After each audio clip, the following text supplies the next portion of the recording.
The first time my family erased me, it wasn't loud.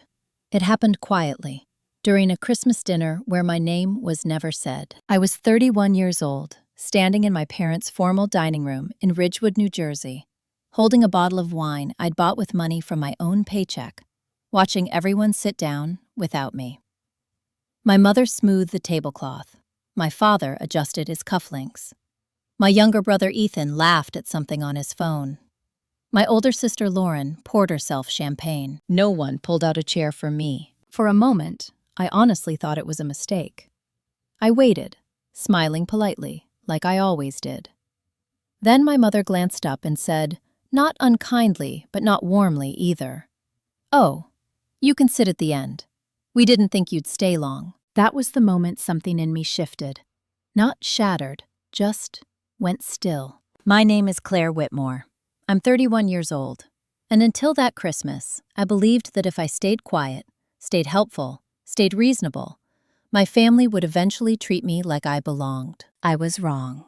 15 minutes later, my father stood to give a toast. He raised his glass and thanked Lauren for keeping the family business alive, praised Ethan for finally stepping up, and thanked my mother for holding this family together. He did not mention me, not even once. Everyone clinked glasses. I took a sip of wine that tasted like metal and realization. That was the first hook. I didn't know it then, but that silence would unravel everything. Let me explain how we got there. The Whitmore family owns a regional construction supply company, Whitmore Materials, concrete, steel framing, asphalt. Nothing glamorous, but steady, profitable, and passed down through 3 generations. My grandfather built it. My father inherited it. Lauren was always meant to run it. That was never hidden. Lauren is 3 years older than me. Confident, loud, decisive. She learned the language of contracts at the dinner table. Ethan, 5 years younger than me, floated through life until his mid-20s, then suddenly decided he wanted legacy. My parents welcomed him back with open arms and a company credit card. And me? I was the reliable one. The one who did well in school, stayed out of trouble, and never embarrassed the family. I worked in corporate compliance for a mid-sized firm in Manhattan. Not family business, not flashy, but solid. I paid my own rent. I paid my own bills. I didn't ask for help. Apparently, that made me invisible. The favoritism wasn't cruel at first. It was subtle. My birthday forgotten once, then twice. Family group chats where plans were made and I was added after the fact. Thanksgiving dinners where my seat moved farther from the center each year. I told myself it wasn't intentional. Families are busy. People forget. What I didn't understand was that forgetting me was the point. 2 months before that Christmas, my grandmother, Margaret Whitmore, asked me to visit her. She lived alone in a quiet house near Princeton, filled with old photographs and the faint smell of lemon polish. She was 82 and sharp in a way that made people nervous. "Claire," she said, handing me tea, "have you noticed how your parents speak about the future?" I shrugged. "They talk about Lauren running the company, Ethan helping. And you?" I smiled the way I always did.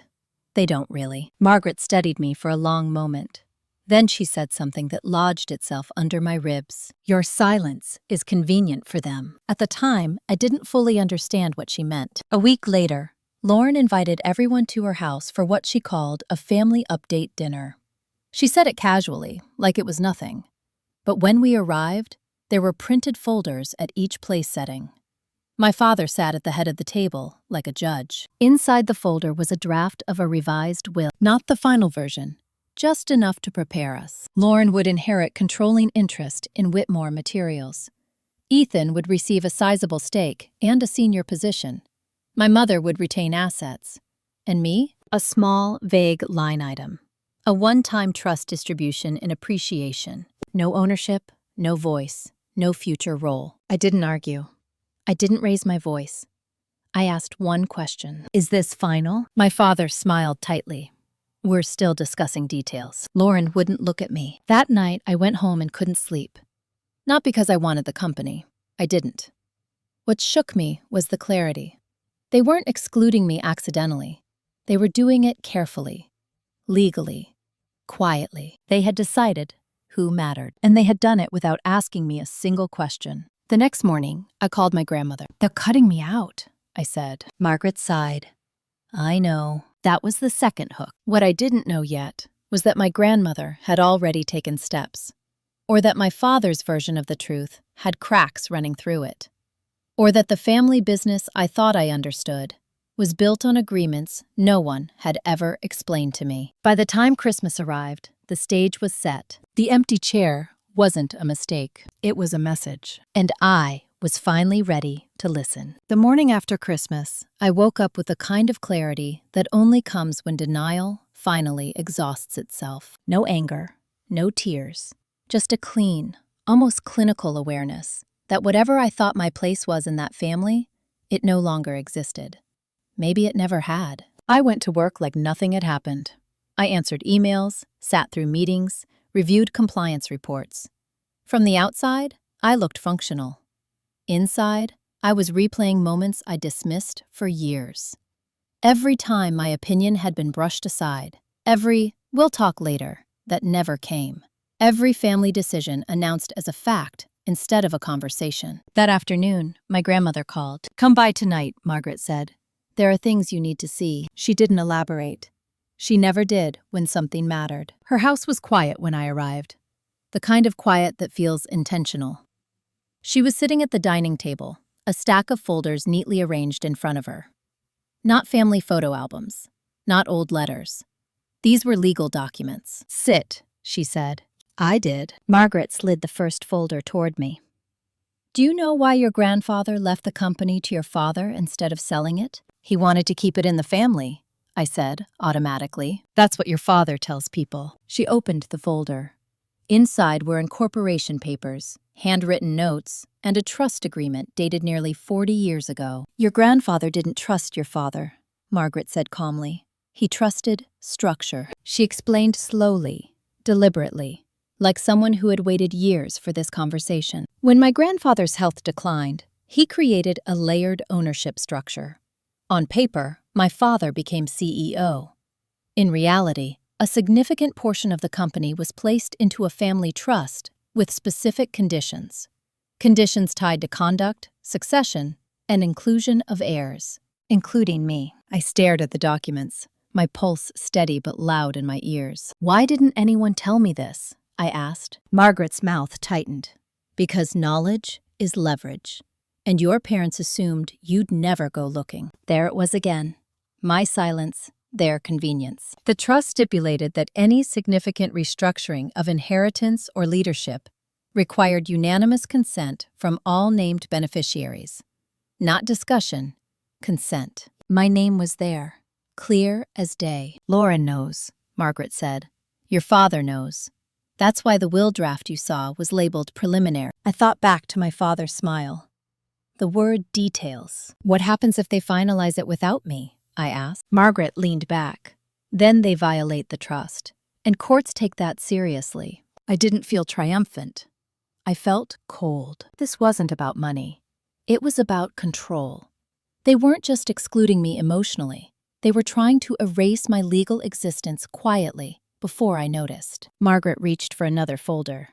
There's more. This one contained correspondence, emails, memos, notes between my father and an outside consultant, discussions about streamlining beneficiaries, about reducing complications, and one sentence that made my stomach drop. "Claire is unlikely to contest. She avoids conflict." I closed my eyes. For years, I thought staying calm made me mature.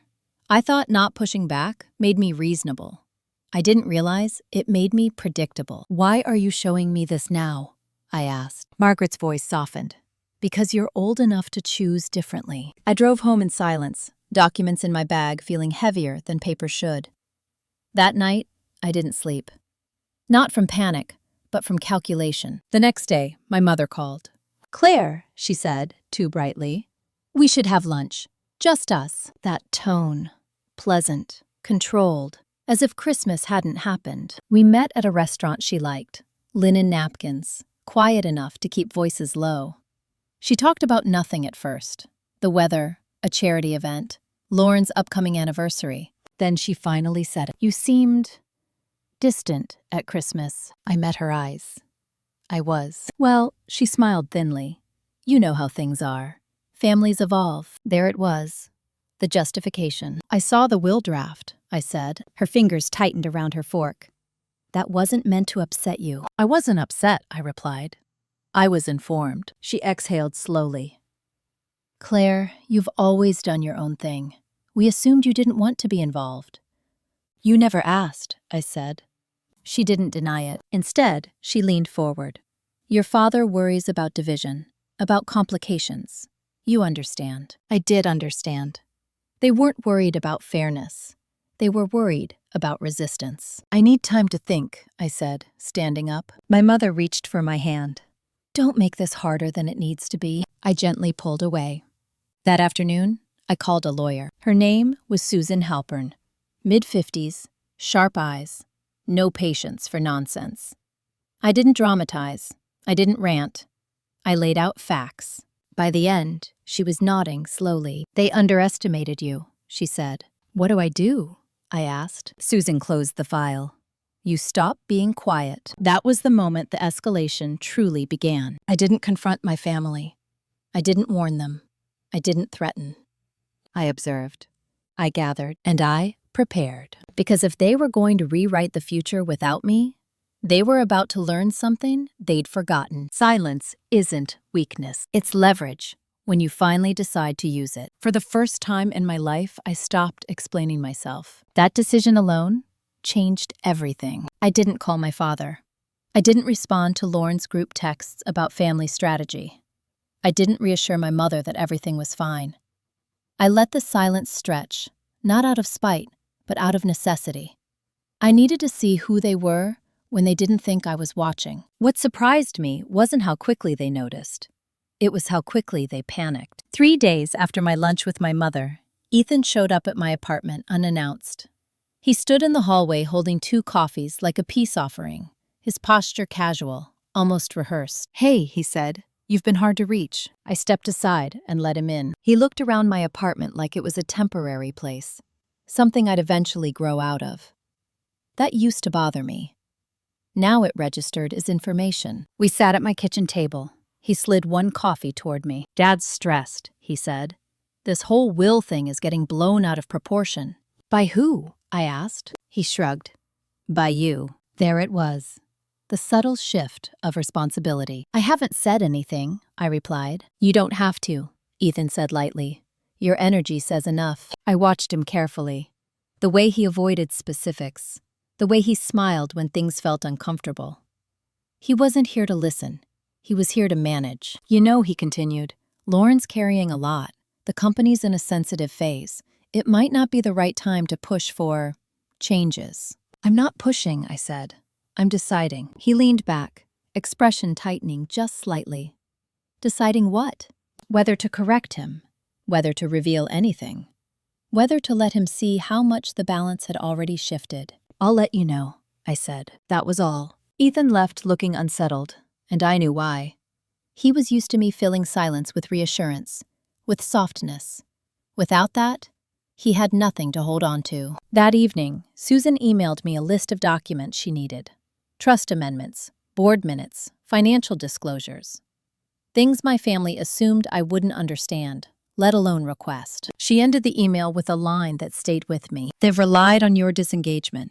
That's their vulnerability. 2 days later, Lauren called. Not texted. Called. I let it ring twice before answering. Claire, she said, her voice too warm. We should talk. We are, I replied. A pause, then a small laugh. You know what I mean. Yes, I said. I do. She didn't waste time. You blindsided Mom and Dad, she said. They thought everything was settled. I was never consulted, I said. You've never wanted the business. I never said that, I replied. I said I didn't want to fight. Lauren exhaled sharply. This isn't about you. This is about keeping things stable. For who? For everyone, she said quickly. Look, you've got your career, your independence. Why does this matter now? Because you decided it didn't matter at all, I thought. Aloud, I said. Because decisions were made without me. Lauren's tone shifted. Firmer. Colder. You're overreacting. That word again. The favorite one. I've already spoken to a lawyer, I said. Silence. It wasn't dramatic silence. It was the kind that recalculates. You did what? She asked. I asked questions, I said. I got answers. Her voice dropped. You're making a mistake. No, I replied. I'm correcting one. She hung up without saying goodbye. That night, my father emailed me for the first time in months. Not a call, not a meeting, an email. Claire, we need to discuss your recent behavior. You are jeopardizing family unity. Let's meet and resolve this privately. Privately, where no one else could hear, where things could be reframed. I forwarded the email to Susan. Her response was immediate. Do not meet alone. Not yet. Instead, she suggested something simple, something legal, something irreversible. A formal request for trust disclosure. When that request arrived at my father's office, it landed like a quiet bomb. I didn't see the reaction firsthand, but I heard about it from my grandmother. From her tone alone, I knew it was worse than anger. He didn't think you'd go this far, Margaret said. I haven't gone far, I replied. I've gone accurate. Over the next week, things escalated without a single argument. Lauren postponed a board meeting. Ethan stopped calling. My mother sent a long email about family values and forgiveness that never once addressed the issue itself. And then, just when I thought they might try to stonewall, something unexpected happened. A junior accountant at Whitmore Materials emailed Susan directly. Anonymous. No return number. Attached were internal memos, financial projections, and one document labeled Draft Contingency Plan. The plan outlined how to restructure ownership if a beneficiary became uncooperative. My name appeared 3 times. I sat at my desk, staring at the screen, heart steady, hands calm. This wasn't about inheritance anymore. This was about erasure. They weren't just trying to limit my role. They were preparing to remove me entirely, using language polished enough to look reasonable in court. Susan called me immediately. This changes things, she said. How? I asked. Because now it's not hypothetical. It's intent. I looked out the window at the city moving on like nothing had changed. What do we do? I asked. Susan paused. Now, we stop reacting, and we start setting the terms. That night, I went to my grandmother's house again. Margaret listened quietly as I explained everything. She didn't interrupt. She didn't soften it. When I finished, she nodded once. Good, she said. Good? I echoed. They think you're trying to be included, she said. They don't realize you're deciding whether to stay. That distinction settled deep in my chest. I wasn't fighting to belong. I was choosing whether they deserved access to me at all. As I left her house, Margaret said one last thing. They taught you to be quiet so they could move freely, she said. Now they're learning what happens when the quiet one starts reading the fine print. I drove home knowing one thing for certain. The next move would force them into the open. And once they stepped there, they wouldn't be able to pretend this was ever about love. The first official notice arrived on a Tuesday morning. Not by email, not by phone, by courier. A thick envelope addressed to my apartment, bearing my father's law firm's return address.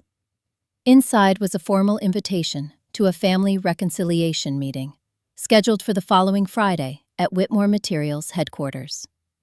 The tone was polite, neutral, carefully worded.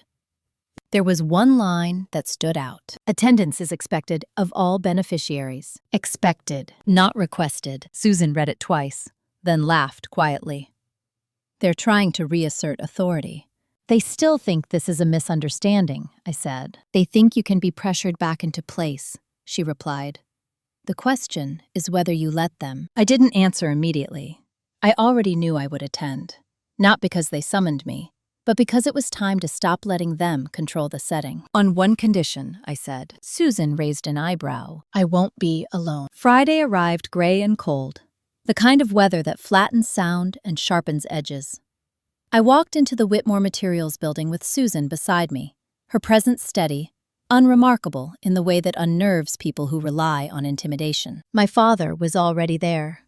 Lauren sat to his right, Ethan to his left.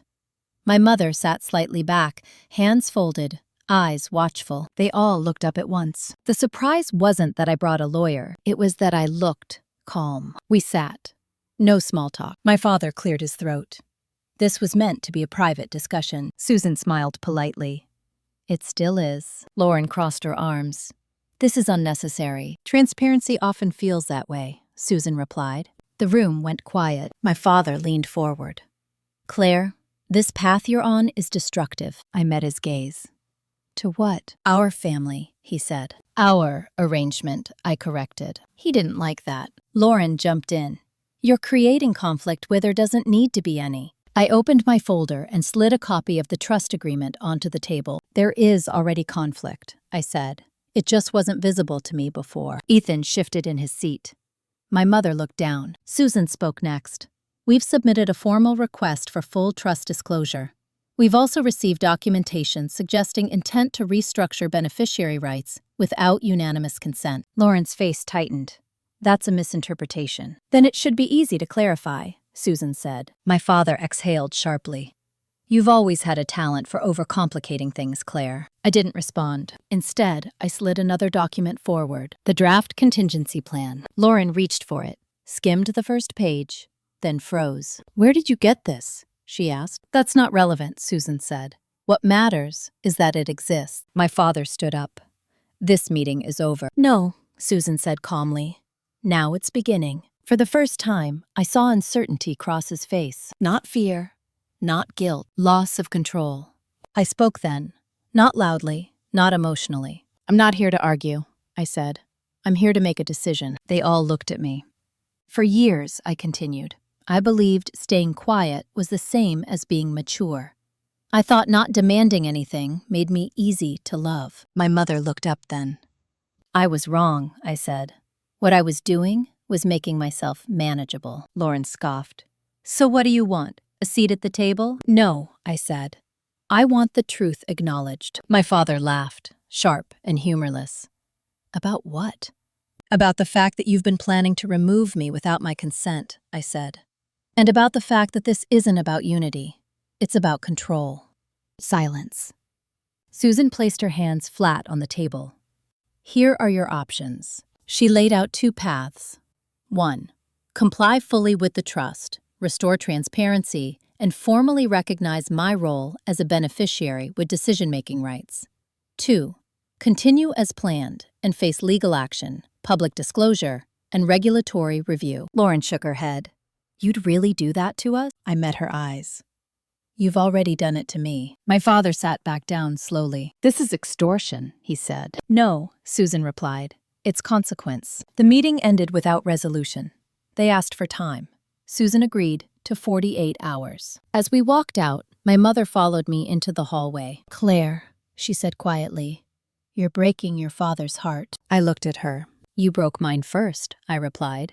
You just did it slowly enough that I thought it was normal. That night, I received a message from Ethan. We didn't mean for it to go this far. I didn't respond because I was done interpreting intentions. I was only interested in outcomes. 2 days later, Susan called. They're offering a compromise, she said. I closed my eyes. This was the moment I'd been preparing for. Not to win, but to choose. The compromise arrived in the form of a revised proposal, emailed at 6:12 a.m., like an apology sent before anyone could object to it. I read it once.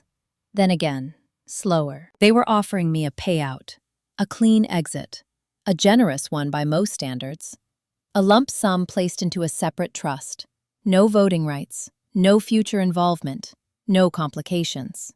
In exchange, I would waive any claim to Whitmore materials and sign a non-disclosure agreement. In other words, they wanted to buy my silence. Susan didn't interrupt while I read. When I finished, she leaned back in her chair. They're scared, she said, but not repentant. I nodded. The document was polished, precise, and carefully insulting. It acknowledged my legal standing just enough to neutralize it. They're framing this as kindness, I said. Yes, Susan replied. That's usually how control rebrands itself when it's challenged. I thought about my mother's voice in the hallway. You're breaking your father's heart. As if my compliance had been a form of love all along. Is this a bad deal? I asked. Susan considered the question. Financially? No. Structurally? It's elegant. Emotionally? She met my eyes. It leaves the narrative intact. You disappear quietly, and they remain unchallenged. That was the point. They didn't want resolution. They wanted closure, on their terms. I asked for 24 hours. That afternoon, I took a long walk through the city. No music, no distractions. I needed to hear my own thoughts, without commentary. What struck me wasn't anger. It was grief. Not for the company, but for the version of myself that believed inclusion was something you earned by being agreeable. I remembered being 16, sitting at the kitchen table while my parents discussed Lauren's internship. I'd offered a suggestion, tentative. My father hadn't even looked at me. He'd continued talking as if I hadn't spoken. At the time, I told myself I'd interrupted. I remembered being 24, invited to a family dinner where Ethan announced he was joining the business. Everyone toasted. I smiled. I meant it. I didn't realize I was smiling at my own erasure. And then I remembered my grandmother's words. Your silence is convenient for them. That evening, I drove to see Margaret. She was in her armchair, reading, glasses perched low on her nose. She didn't ask why I was there. She rarely did. They made you an offer, she said. Yes. And? They want me gone, I replied. Cleanly, Margaret nodded. Of course they do. I handed her the proposal. She read it carefully, then placed it on the table without comment. You know, she said after a moment, your grandfather faced something similar. His brothers tried to push him out when the company started making real money. What did he do? I asked. He stayed, she said. But he changed the rules. I looked at her. I don't want the company. I know, she said. That's what makes you dangerous to them. I laughed quietly. Not from humor, but recognition. They don't understand that this isn't about winning, I said. No, Margaret agreed. It's about dignity. When I left her house, my decision was already forming. By the time I got home, it was complete. I called Susan. I won't take the payout, I said. She was quiet for a beat. I thought you might say that. But I don't want their seat, I continued. I want something else. Which is? I want out, I said. Publicly. Legally. On record. Susan's tone shifted. Explain. I want a formal separation that acknowledges their actions, I said. No NDA. No silence. I want a written acknowledgement that decisions were made without my consent, and that I am choosing to sever ties. Susan exhaled slowly. That will escalate things. Yes, I said. That's the point. We spent the next 2 hours outlining terms. Not emotional ones, practical ones. I would retain my beneficiary status until the separation was finalized. The trust would be amended transparently, with documentation acknowledging my rights and my voluntary departure. No payouts framed as generosity. No quiet exits. And most importantly, a clause affirming that any future representations of the company's history would include accurate disclosure of beneficiary changes. They wouldn't be able to pretend I never existed. When Susan sent the counterproposal, it was brief. This is not a negotiation for silence. This is a request for truth. The response came the next morning. My father called. I let it go to voicemail. He left one message. You're making this personal. I listened to it once, then deleted it. An hour later, Lauren emailed. If you do this, there's no going back. I didn't reply, because that was the first honest thing she'd said. 2 days later, we met again. Same room, same people, different atmosphere. They were tense now, defensive, less polished. Susan laid out the revised terms. My father's jaw tightened with each page. This is unnecessary, he said. It's accurate, Susan replied. Lauren looked at me. You want to embarrass us? I shook my head. I want to stop protecting you from the consequences of your choices. My mother spoke for the first time. You're choosing to leave your family, she said. I met her eyes. No, I replied. I'm choosing myself. Silence settled over the table. Heavy, unavoidable. Finally, my father signed. Not because he understood, because he had no other move left. As I walked out of the building that day, I felt lighter than I had in years. Not victorious, not relieved. Aligned. I didn't know yet what the fallout would look like. I didn't know how publicly this would land.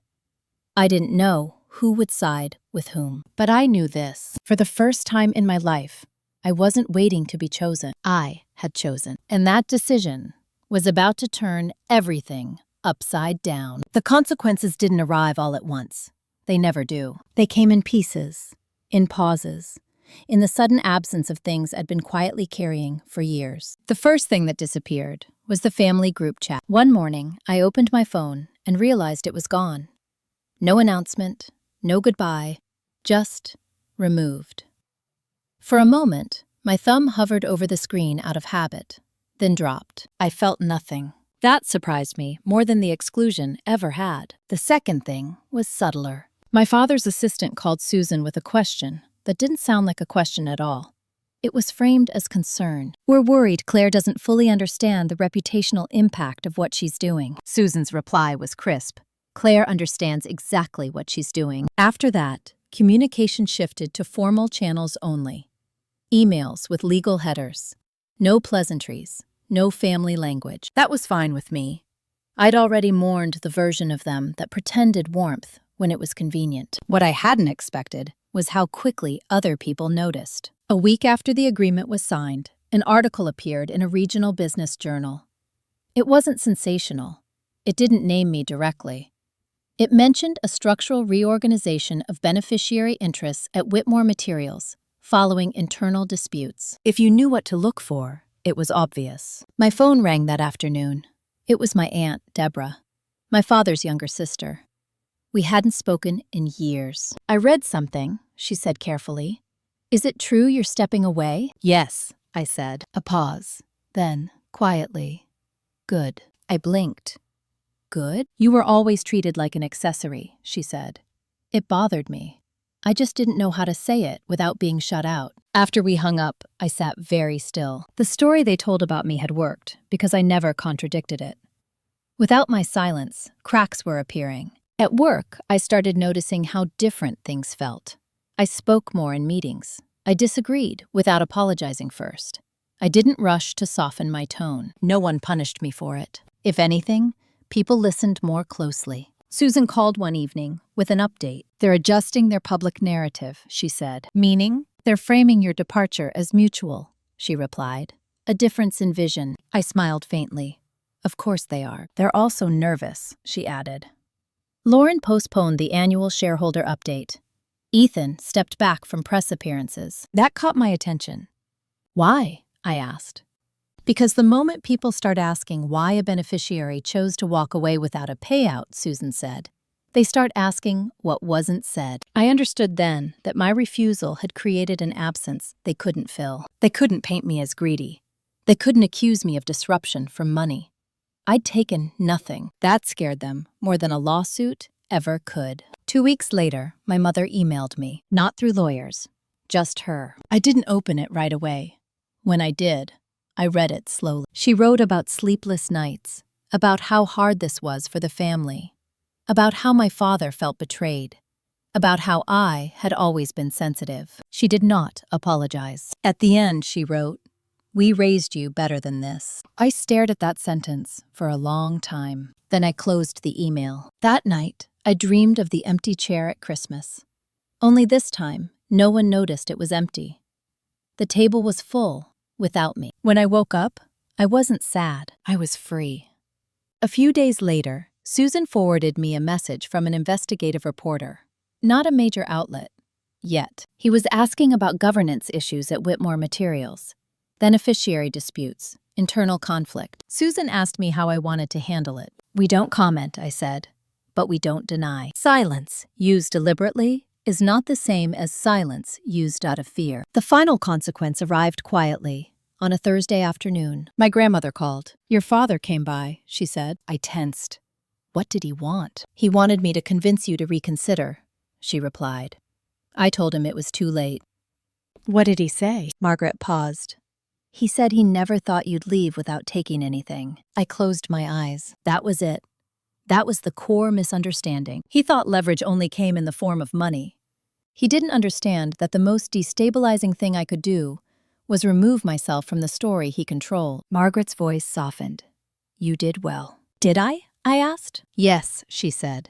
"You ended the pattern." That night, I sat alone in my apartment and felt something settle into place. I hadn't won. I hadn't been vindicated. But I had stopped participating in my own diminishment. And that, I realized, was the beginning of something bigger. Because when you walk away cleanly, without begging, without burning everything down, People start wondering why. And once they start wondering, the truth has room to breathe. The call I didn't expect came from someone who had never once asked how I was doing. His name was Thomas Keller.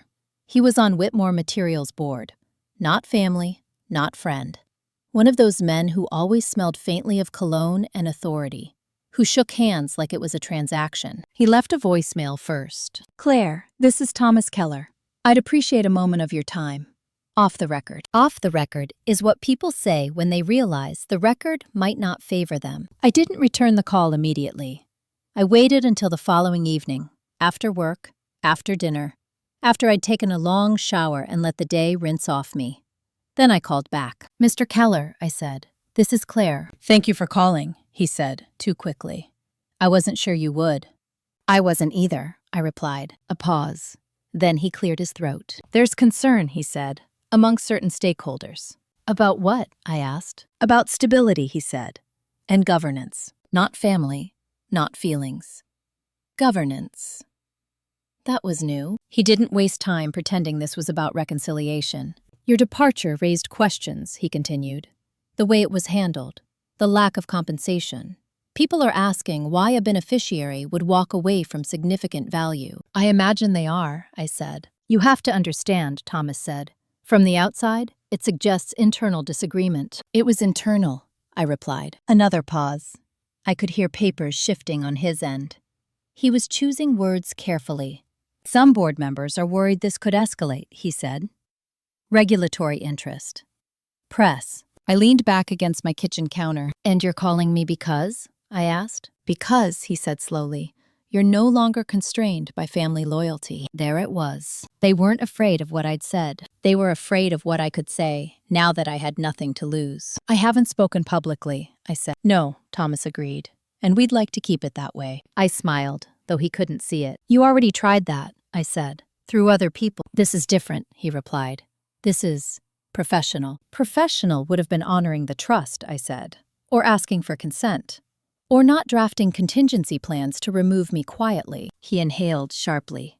"You've seen those." "Yes," I said, "and you know I have." Silence stretched. He didn't deny it. "What do you want?" he asked finally. I thought about my answer. Not because I didn't know it, but because I wanted to say it precisely. "I want distance," I said. "I want my separation to remain clean.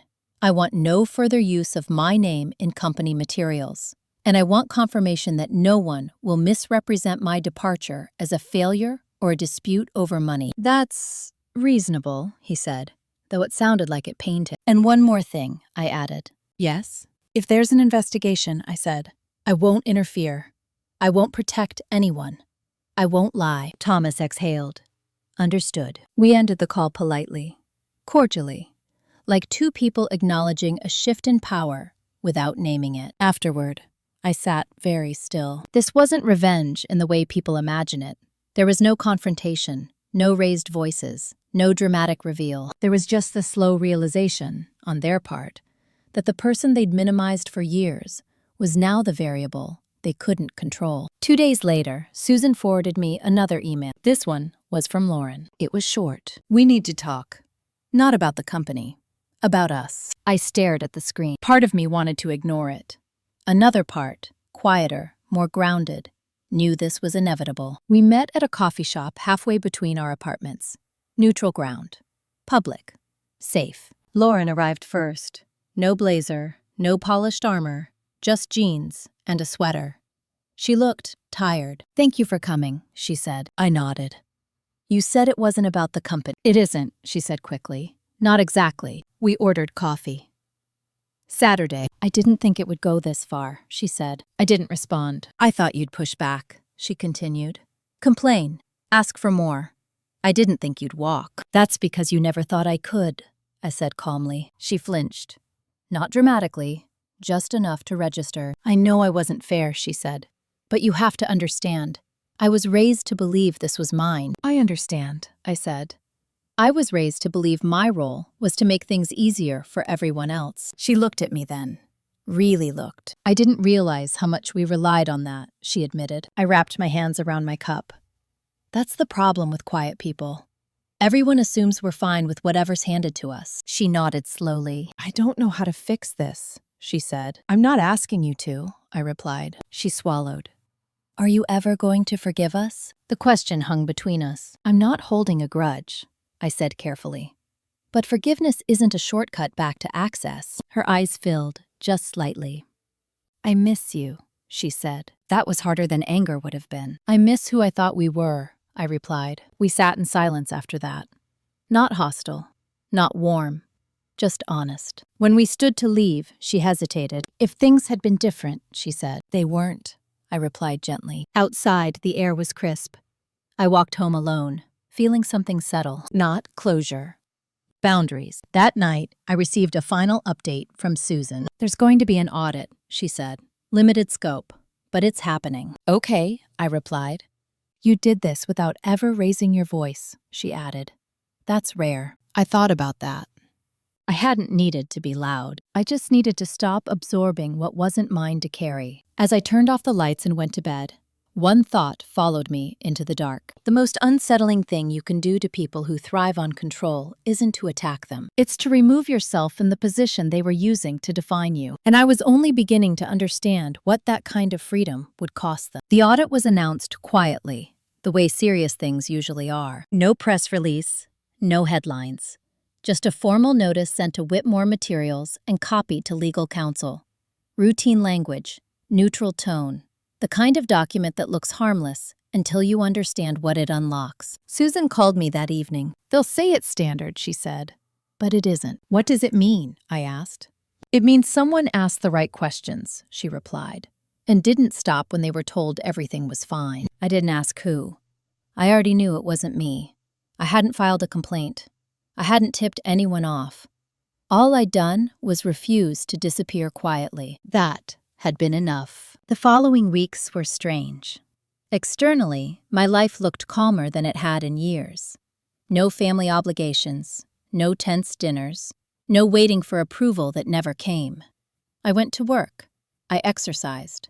I cooked real meals instead of stress snacking over my laptop. Internally, something else was happening. For the first time, I noticed how much of my energy had been spent managing other people's comfort, anticipating reactions, preemptively softening truths, shrinking myself so conversations would go more smoothly. Without that constant adjustment, I felt oddly exposed. And then, slowly, steady, the audit sent ripples through the company. I didn't hear about it directly, but information has a way of traveling when people are nervous. A former colleague texted me, asking if everything was okay.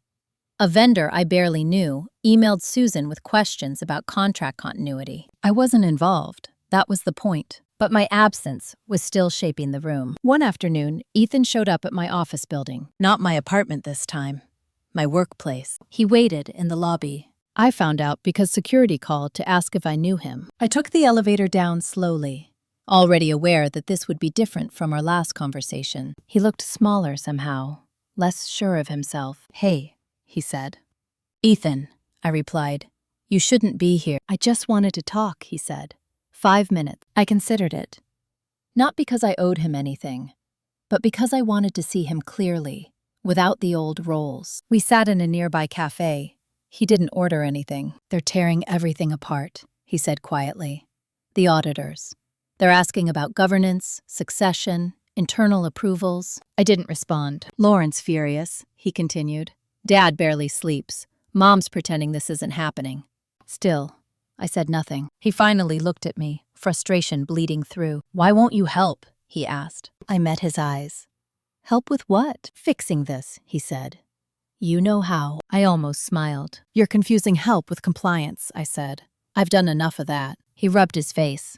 We didn't think it would blow up. That's because you never thought my choices would matter, I replied. He opened his mouth, then closed it. I was supposed to be the safe one, he said, the one who didn't rock the boat. That was never your role, I said. It was mine. The realization hit him hard. I could see it land. I didn't protect you, he said. No, I agreed. You benefited from my silence. He flinched. I don't know what to do now, he admitted. That's not my problem, I said gently. And that's new for both of us.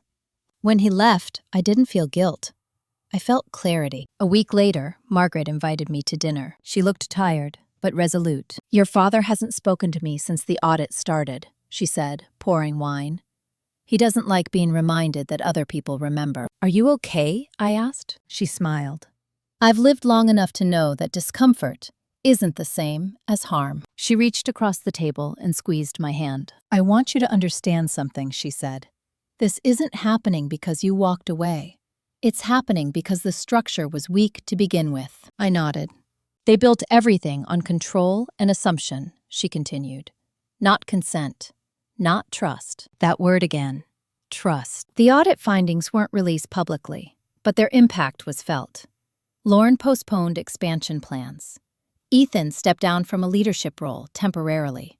A consultant was brought in to review governance practices. And then came the call from my father. Not an email, not through lawyers. A call. I let it ring twice, then answered. "Claire," he said. His voice sounded older, thinner. "I need to understand why you did this," he said. I leaned against my kitchen counter, phone pressed to my ear. "I didn't do anything," I replied. "I stopped doing something." "What does that mean?" he asked. "It means I stopped absorbing responsibility for choices I didn't make," I said. "I stopped protecting you from the consequences of excluding me." "You could have talked to me," he said. "I tried," I replied. "You didn't listen because there was nothing in it for you." Silence. "You always make things difficult," he said finally. "No," I said. "I make them visible." He exhaled sharply. "This family gave you everything." I felt no anger, only a quiet resolve. "This family gave me expectations," I said. "I gave myself a life." He didn't respond. "I'm not coming back," I added. "Not as a buffer, not as a symbol, not as a problem to be managed." "I don't recognize you anymore," he said. "That's because you never saw me," I replied. When the call ended, my hands were steady. Later that night, Susan sent me a final update. "The audit will conclude next month," she said. "There will be recommendations, changes, some fallout." "And me?" I asked. "You're clear," she replied. "Completely." I sat on my couch, the city humming outside my window, and thought about the past year. How small the first crack had been. A missing chair, a forgotten name, a draft will. People imagine that reclaiming yourself looks dramatic, loud, confrontational. For me, it looked like this: saying less, doing less, carrying less, and watching an entire structure strain under the weight of the truth I no longer held for it. The audit's conclusions didn't arrive with a bang. They arrived with a memo. 4 pages, carefully worded, dense. The kind of document that doesn't accuse, but leaves no room for denial. Governance weaknesses, concentration of authority, inadequate documentation of beneficiary consent, recommendations for restructuring oversight. No names, no drama, but everyone understood what it meant. Susan called me the morning after the board received it. "They're being forced to change," she said. "Not punished, corrected." That distinction mattered more than anyone realized. Punishment creates martyrs. Correction creates records. Lauren resigned from her role as interim CEO 2 weeks later. Publicly, it was framed as a strategic pause. Privately, it was because the board no longer trusted a leadership structure built on assumption instead of accountability. Ethan's temporary step-down quietly became permanent. He transitioned into an advisory role with no decision-making authority. The kind of position that sounds important until you realize it isn't. My father remained, but diminished. No longer unchallenged, no longer unquestioned. Surrounded by consultants and compliance officers who spoke in measured tones and wrote everything down. For the first time, Whitmore Materials operated like a company instead of a kingdom, and I wasn't part of it. That was the strangest part. I'd expected to feel something when the consequences landed. Satisfaction, vindication, even grief. But what I felt was distance, like watching a storm move across water you no longer had to cross. People began reaching out. A cousin I barely remembered sent a long message apologizing for not seeing it sooner. An old family friend invited me to lunch and asked careful questions about my career, my life, like he was meeting me for the first time. I didn't correct them. I didn't revisit the past. I let the shift stand on its own. At work, an unexpected opportunity opened. A senior role on a compliance task force, overseeing internal investigations across multiple departments. The kind of job that required calm, discretion, and a tolerance for discomfort. My manager called me into her office. "You have a way of seeing systems," she said. "And you don't flinch when things get messy." I thought of my family, of trust documents and contingency plans. "I accept," I said. That night, I celebrated alone. Not out of loneliness, but intention. I cooked dinner, opened a bottle of wine, sat by the window and watched the city breathe. My phone buzzed. A text from Lauren. I hesitated before opening it. "I'm stepping away from the company. I don't know who I am without it. I think you understood that before I did." I read it twice. Then I typed back, "I hope you find out." She replied a few minutes later, "I'm sorry for everything." I didn't respond right away. When I did, it was simple. "I know." That was enough. A week later, my mother showed up at my apartment. She stood in the hallway like a guest, unsure if she'd been invited. She looked smaller than I remembered. "I didn't know where else to go," she said. I stepped aside and let her in. She sat on my couch, hands folded, eyes taking in the space. My space. No family photos, no inherited furniture, just me. "They're all so angry," she said. "Your father says you humiliated him." I poured us tea, set the cups down carefully. "I didn't speak publicly," I said. "I didn't accuse anyone." "But people know," she said. "Yes," I replied. "That's what happens when the truth isn't hidden anymore." She looked at me then. Really looked. "I thought keeping the peace was love," she said quietly. "So did I replied. Until I realized it only worked one way. She swallowed. "Do you hate us?" I considered the question. "No," I said. "But I don't miss the version of myself I had to be around you." She nodded, tears slipping down her cheeks. Not dramatic, not manipulative, just tired. "I don't know how to be your mother without managing you," she said. "That's something you'll have to learn," I replied gently. "Or not." She stayed for an hour.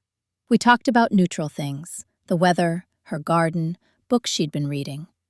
When she left, she hugged me awkwardly, like someone learning new boundaries by feel. After she was gone, I didn't cry. I felt complete. That night, Margaret called. "I hear the dust is settling," she said. "It is," I replied. "You should know," she continued. "Your father asked me if I thought you'd come back." I closed my eyes. "And?" I asked. "I told him the same thing I told you," she said.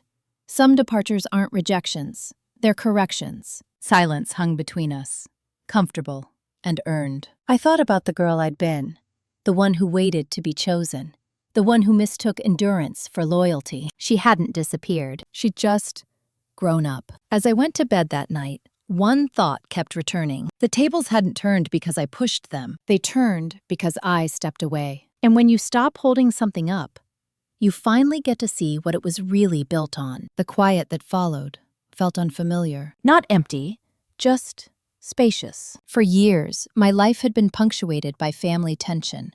Even when nothing was happening, I'd been bracing for it, waiting for the next call, the next comment, the next subtle reminder that I was peripheral. Now, there was none of that. Weeks passed without a single message from my father. No updates from Ethan. No carefully worded invitations designed to test my compliance. At first, I kept expecting the silence to break. It didn't. And in that space, something else surfaced. Choice. I started saying no more often. At work, in friendships, even to things I used to accept automatically out of habit. Dinner plans that didn't fit. Extra responsibilities that weren't mine. Emotional labor that no one acknowledged. No one punished me for it. In fact, most people adjusted. It made me wonder how much of what I'd feared had been projection. How much I'd stayed small because I'd been taught that taking up space came with consequences. The only place that didn't adjust was my family, and that was telling. One afternoon, Susan called with a final update. The board adopted all the audit recommendations, she said. Full governance overhaul, independent oversight, clear consent protocols. And my name? I asked. Removed, she said. Cleanly, accurately, permanently. I exhaled. Not from relief, but closure. They asked if you wanted a statement included, she added. No, I said. The absence says enough. That night, I received an invitation, not from my parents, from my cousin, Rachel. She was hosting Thanksgiving. Small, casual. No speeches, no seating charts. You're welcome if you want to come. No pressure. I stared at the message longer than necessary. Thanksgiving had always been a performance. Roles assigned, expectations enforced. This invitation felt different. I didn't respond immediately. Instead, I called Margaret. What would you do? I asked. She chuckled softly. I'd go if I felt like being present. I wouldn't go to be polite. I thought about that. The day before Thanksgiving, I replied. I'll come for dessert. That felt right. Rachel's house was warm and loud, in a way that didn't feel staged. People talked over each other. Kids ran through the kitchen. Someone burned the rolls and laughed about it. No one asked me about the company. No one referenced the audit. No one treated me like a complication. Lauren wasn't there. Neither was my father. Ethan arrived late, hovered near the door, then left early without making a scene. It was the first family gathering I could remember where I didn't feel watched. When I left, Rachel hugged me and said, "You should come around more." I smiled. Maybe. That word had become important. Not yes, not no. Choice. In December, my work ramped up. The task force expanded. I was given more responsibility, real authority. I handled sensitive cases. People trusted my judgment. One evening, my manager stopped me in the hallway. "You're different lately," she said. "Good different?" I asked. She smiled. Grounded. That felt right. The only unresolved thread was my father. We hadn't spoken since our last call. Not a word. Not even a message relayed through someone else. I didn't miss him the way I thought I would. I missed the idea of a father. The version I'd hoped he could be. But I'd stopped confusing hope with reality. The call finally came in early January. "Unknown number," I answered. "Claire," he said. His voice sounded careful. "I hear you're doing well," he said. "I am," I replied. A pause. Then, "I didn't expect you to disappear." "I didn't," I said. I stepped away. "It's not the same," he said. "It is," I replied. "You just don't benefit from it." He exhaled. "I don't know how to talk to you now." I considered that. "You can start by not managing me," I said, "and by not asking me to make this easier for you." Silence. "I'm not asking you to come back," he said finally. "I just want to understand." "That might take time," I said, "and it might not happen." He swallowed. I could hear it. "I see now that you were never asking for more," he said. "You were asking to be seen." I didn't respond, not because he didn't deserve one, but because acknowledgement after the fact doesn't undo the cost of waiting. "I need to go," I said. Before hanging up, I added one thing. "I hope you figure out who you are without controlling everyone else." He didn't answer. When the line went dead, I sat there for a long time. I wasn't angry. I wasn't satisfied. I was done. And in that quiet, grounded certainty, I understood something I'd missed before. Closure doesn't always come from apology. Sometimes it comes from realizing you no longer need one. The last thing I expected, after everything had settled, was to be asked back into the room. Not by my father, by the company. Susan called me on a Wednesday afternoon while I was leaving work. "This is going to sound ironic," she said, "so take a breath before you react." "I'm listening," I replied. "The Independent Oversight Committee wants to interview you." I stopped walking. "About what?" "About governance failures," she said. "Specifically, how family dynamics interfered with consent, transparency, and decision-making." I leaned against the wall outside my building, the city noise rushing past. "They want me as a witness," I said. "Yes," Susan replied. "Not a participant, not an accuser, a reference point." I felt something tighten in my chest. Not fear, recognition. They weren't asking me to come back. They were asking me to explain why I left. "Am I obligated?" I asked. "No," she said. "This is optional." I thought about my father's voice on the phone. "I didn't expect you to disappear." I thought about Lauren, untangling herself from an identity she'd been handed instead of choosing. I thought about Ethan, finally seeing the role he'd played by doing nothing. "I'll do it," I said, "on my terms." 2 weeks later, I sat in a glass conference room I'd never been invited into before. 3 people across the table. No Whitmores. No family. no history. Just professionals. They asked clear questions about meetings I hadn't been invited to, about documents I hadn't been shown, about how decisions were communicated. I answered plainly. I wasn't excluded loudly, I said. I was excluded quietly. That's why it took so long to see it. They asked how it felt. I paused before answering. It felt like having your choices made for you, while being told you were free, I said. Eventually, you stopped trusting your own instincts. They took notes. No one defended my father. No one asked me to soften my language. When it was over, one of them said, "Thank you." This was clarifying. As I left the building, I realized something important. I hadn't spoken to punish anyone. I'd spoken to name a pattern. That distinction mattered. A few days later, Lauren emailed me again. I testified too. I told them things I didn't want to admit, about how much I relied on being favored instead of being fair. I stared at the screen for a long time before replying. That couldn't have been easy, I wrote. Her response came quickly. It wasn't. But it was necessary. We didn't rebuild our relationship that day, but for the first time, we were standing on the same side of the truth. The holidays passed quietly. No drama, no forced gatherings. I spent Christmas with friends, ate too much food, laughed without checking anyone's reaction first. On New Year's Eve, Margaret called. "I'm proud of you," she said. "For what?" I asked. "For choosing integrity over proximity," she replied. Most people never do. In January, the Oversight Committee released its final recommendations. Not public, internal, but firm. The company adopted them in full. My father retained his title, but not his authority. Oversight was permanent now. Decisions documented. Power distributed. He was no longer the center. I didn't hear this from him. I heard it from Ethan. He called late one night, voice unsteady. "He keeps asking where he went wrong," Ethan said. "I don't know what to tell him." I was quiet for a moment. "You don't have to tell him anything," I said. "That's his work now." There was a long silence on the line. "I wish I'd been braver," Ethan said. "So do I replied. "But wishing doesn't fix patterns. Actions do." After we hung up, I sat in the dark and let the weight of the year settle. I had lost access. I had lost illusion. But I had gained something far more durable. Agency. No one was defining me by absence anymore. I wasn't the daughter who didn't fit. I wasn't the beneficiary who walked away. I wasn't the problem to be managed. I was a person who recognized control disguised as love and chose to step out of it. And there was only one thing left to do. Not confront. Not reconcile. Just decide what kind of life I wanted next. The last decision didn't come with paperwork. It came quietly, on an ordinary morning, while I was standing in my kitchen waiting for coffee to brew. Sunlight hit the counter at an angle I hadn't noticed before. My phone was face down.